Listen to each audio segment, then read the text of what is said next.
Hi there. So to create a client account, you will see I'm in my default account here. So the default account is basically what I would call your personal account.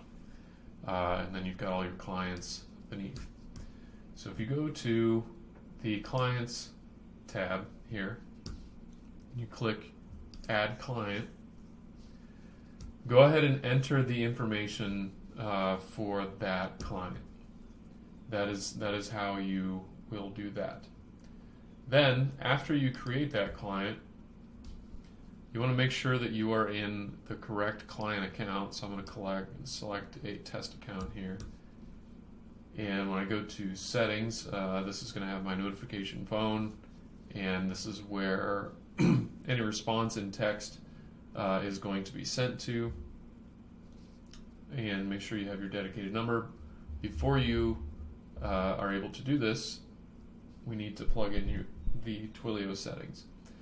So these Twilio settings can be specific to your default account, or if your client has their own Twilio settings, you can do that. So if you have already plugged them into your default account, it should pull into this client account by default. So and then you can just select the number and should be good to go, and of course select the number format that you would like as well. So that is how you create a client. And if you would like to share the client credentials with them so that they can view the dashboard, after you've created the client, you're going to just go to this test account and click the share credentials. You can also edit things here, but share the credentials, and it's going to generate a password, and you can select the permissions that you want the company to see or not.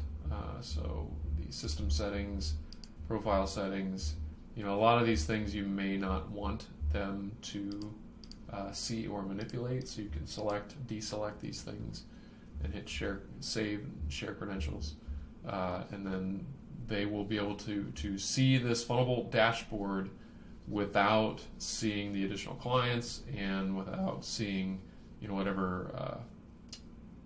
whatever features you do not want them to see. They won't show up here on this left bar. So that is how you create a client, modify the settings. Each client is also going to need their SMTP set up.